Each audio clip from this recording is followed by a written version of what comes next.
What's up mga ka-Simply Fam? So for today's video guys ay meron na naman tayong panibagong tutorials video. Dati-rati isa talaga ito sa content ko ang pag-tutorials video guys. Which is masaya ako at happy ako na nakakatulong ako at na-share ko sa mga tao yung mga nalalaman ko. Hindi man tayo perfect magturo pero at least meron silang idea na konting idea na makakatulong naman ito. Sa mga hindi po nakakaalam, guys, mga ka-Simply, meron po akong tutorials video. You can also visit my tutorials video sa aking playlist. Ayan, may mga ilang tutorials video ako dyan. And for sure, makakatulong din ito. Lalong-lalo na po, guys, sa mga kaibigan nating kakamoni lang ng kanilang channel.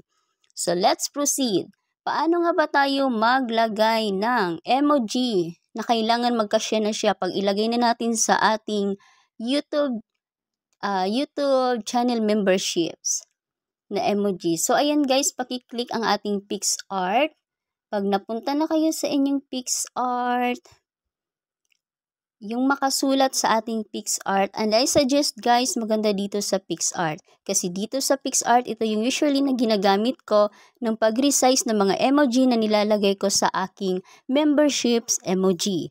So, pag napunta na kayo dito sa inyong PicsArt, pakiclick nyo yung plus sign na sa may baba. And then, pipiliin natin dito guys ay itong smiley. For example lang naman ito guys. So, smiley na emoji. Ayan, pero at least, di ba makakatulong din ito lalo na guys sa mga kaibigan natin nakakamoni lang ng kanilang channel. Kasi syempre maraming nagtatanong, oh bakit yung emoji ko hindi siya nag-fit, hindi nagkakasya pag once ilalagay ko na siya sa, sa membership emoji, no? So sa PicsArt guys, huwag kayong mainip, kunting harang lang meron sila. So pag andito na kayo sa inyong PicsArt, ayan yung emoji natin. So, pili lang tayo dito guys ng fit.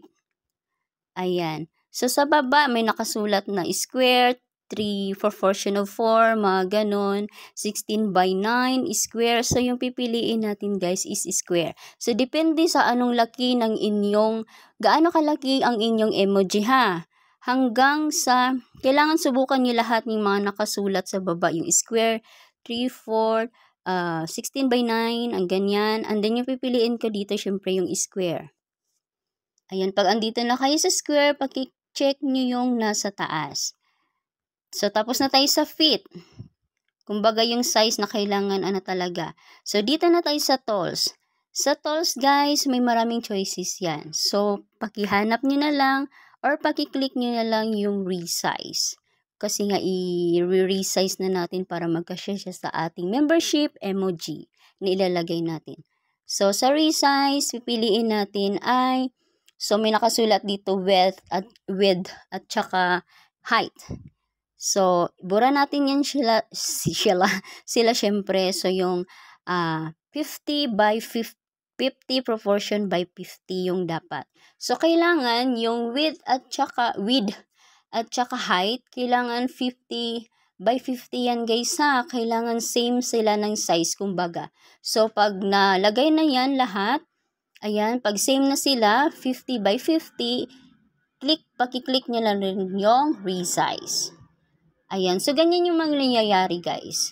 Bali, magiging blurred na siya. So, ibig sabihin, pwede na natin siyang ilagay sa ating membership emoji. So, pag natapos na kayo dyan, may arrow sa taas, guys, which is save ang nakasulat niyan. Ayan. So, na-save ko na siya, guys. Ayan din, konting may mga harang lang din naman sa PicsArt. Maganda kasi sa PicsArt, guys. Kahit hindi ka, parang kumbaga nag-update sila and then marami kang magagamit ng mga hindi siya, talaga, wala ka talagang as in mababayaran. Free lang talaga siya.